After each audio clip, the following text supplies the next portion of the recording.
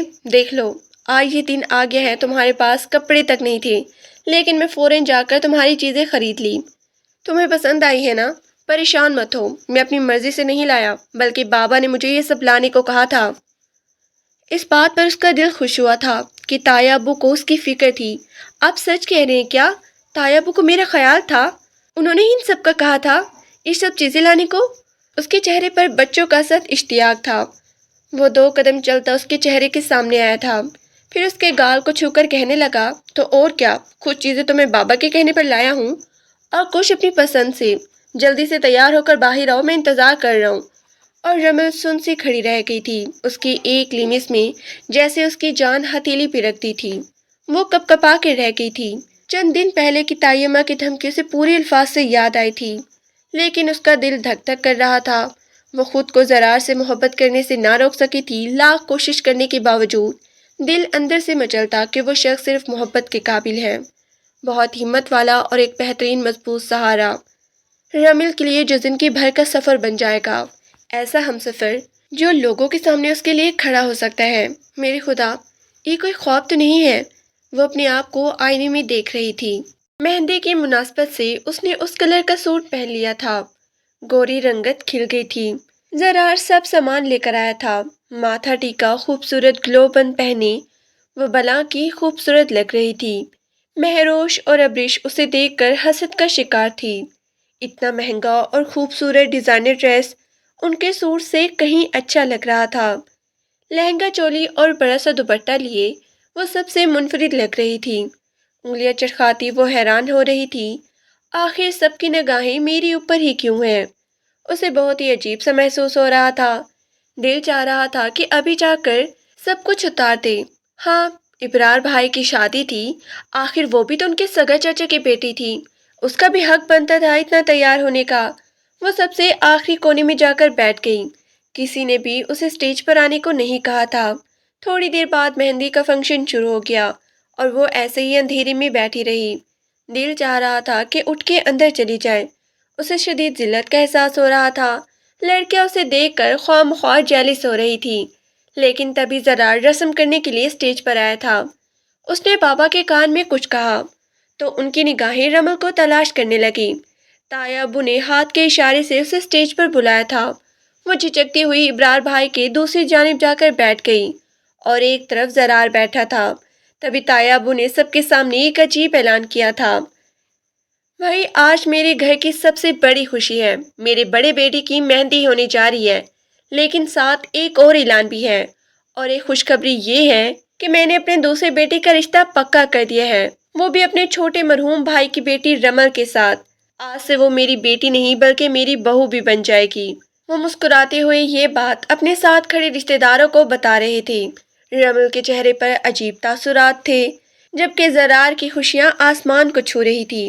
تایا ابو نے اپنی جیب سے ایک خوبصورت سونے کی انگوٹھی نکالی تھی۔ مخملی کیس میں لپٹی ہوئی رنگ گولڈ کی تھی، لیکن اس پر چند ہیرے بھی چڑھے ہوئے تھے۔ تائی اماں کسی زخمی ناگن کی طرح بل کھا رہی تھی، جبکہ مہروش اور ابرش کے منہ کے زاویے بگڑ گئے تھے۔ لیکن زرار مسکراتا ہوا رمل کے برابر میں جا کر بیٹھ گیا، اسے انگوٹھی پہنا رہا تھا۔ رمل کو لگ رہا تھا کہ اس کی ساری جان اس ہاتھ میں سمٹ آئی ہے، اس کا وجود کانپ رہا تھا، ایسے لگ رہا تھا جیسے وہ کوئی سہانا خواب دیکھ رہی ہے۔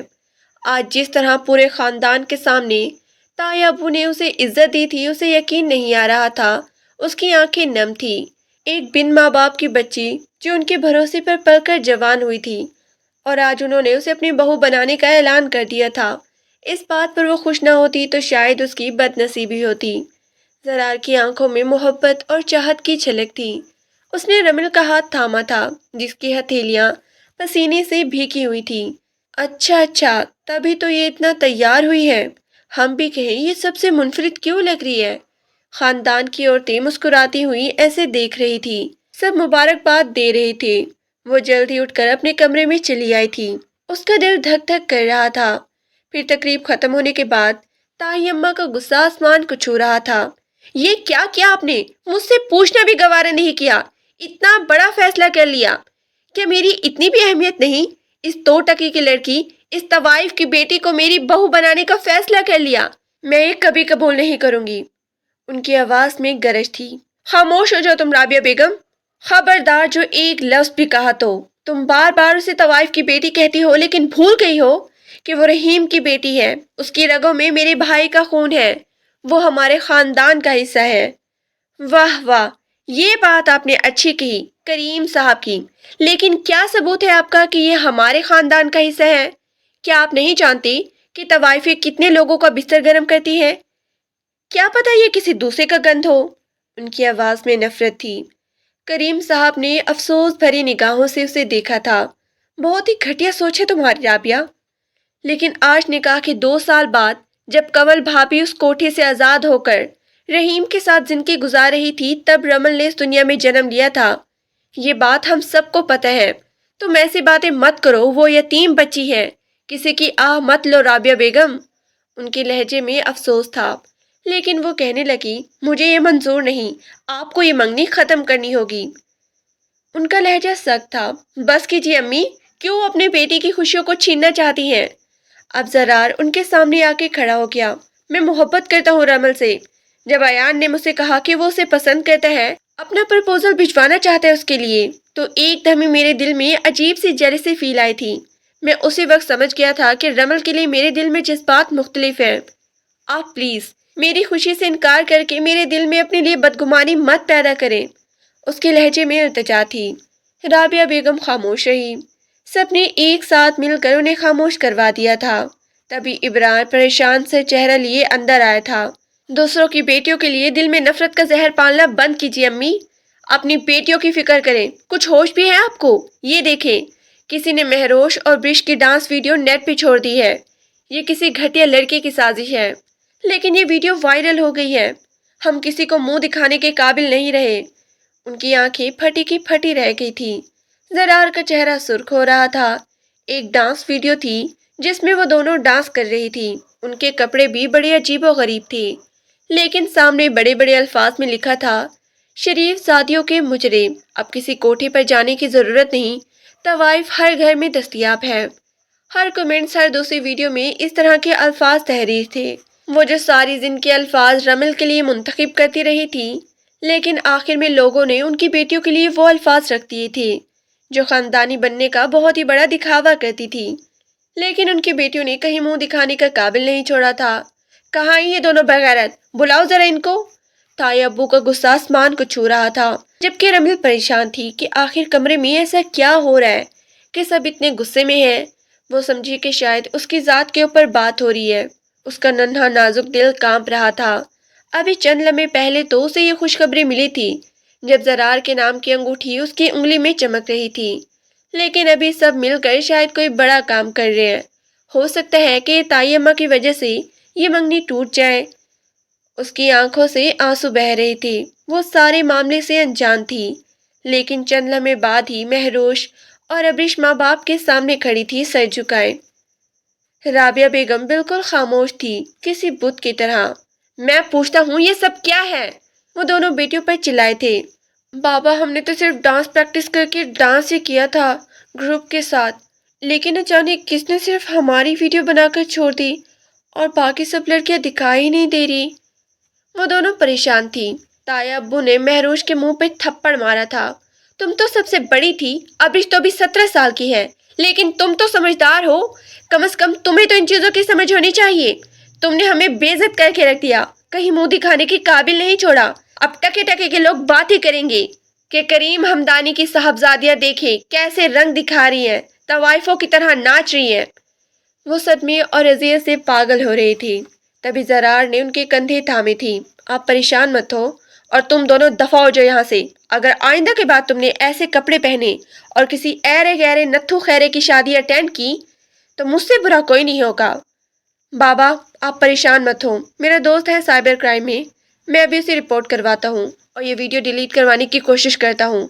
آپ کو ٹینشن لینے کی ضرورت نہیں. زرار نے انہیں کام ڈاؤن کیا تھا لیکن رابعہ بیگم کچھ بول ہی نہ سکی تھی. انہیں احساس ہو رہا تھا کہ سخت اور تلخ الفاظ وہ کسی کی ذات پر ادا کرنے سے پہلے سوچ لیتی تو آج ان پر یہ وقت نہ آتا. شاید کیسے وہ ہر وقت رمل کو طوائف کی بیٹی طوائف زادی کہہ کر پکارتی تھی لیکن آج لوگوں نے ان کی بیٹیوں کو طوائف کہا تھا. مجرا کرنے والی شریف زادیاں اور نہ جانے کیا کیا القابات نوازے تھے. وقت کا تھپڑ بڑے زور سے ان کے منہ پر لگا تھا. شاید اسی کو مکافات عمل کہتے ہیں.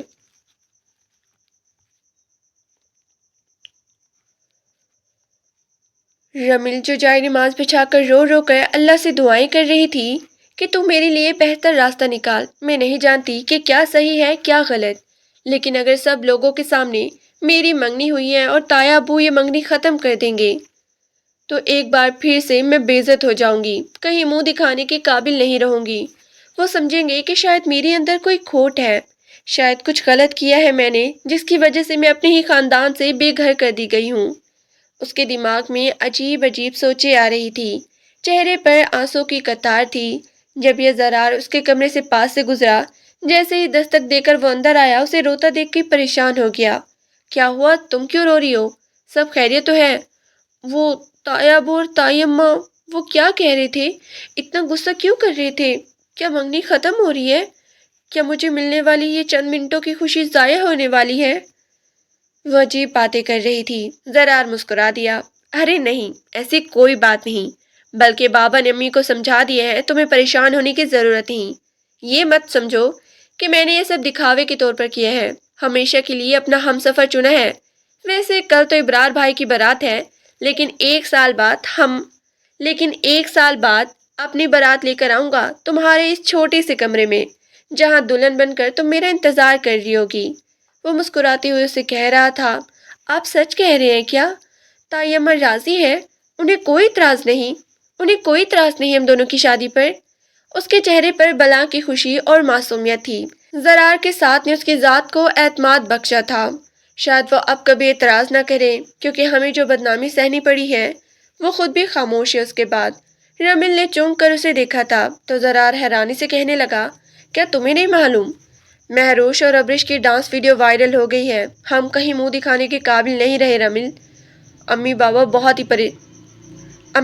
بہت ہی پریشان ہیں. یہ سن کر اس نے اپنے دل پہ ہاتھ رکھ لیا تھا.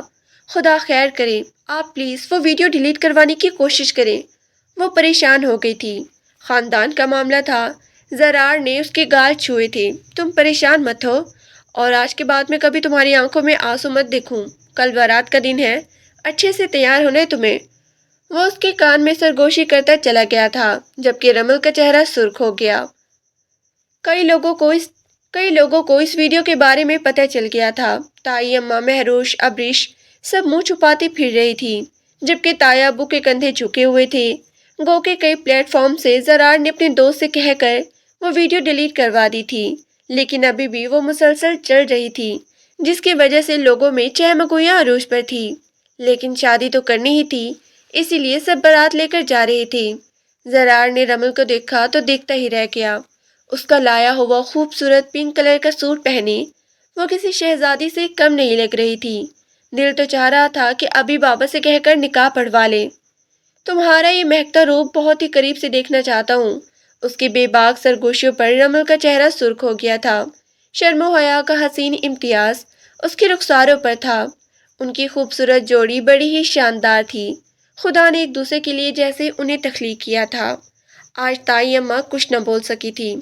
قدرت نے آئینہ جو دکھا دیا تھا، لیکن انہوں نے توبہ کی تھی کہ آئندہ وہ رمل کے لیے ایسے الفاظ استعمال نہیں کریں گی کیونکہ کل کو انہوں نے اپنی بیٹیوں کے رشتے بھی کرنے ہیں. لوگ نہ جانے اب کیا کیا باتیں کریں گی آنے والے مستقبل کے بارے میں. وہ سوچ سوچ کے پریشان تھی جبکہ زرار مسکراتا گنگناتا اپنے حسین ہمسفر کو دیکھ کر خوش ہو رہا تھا. خدا نے خود ہی رمل کی زندگی کے راستے آسان کر دیے تھے.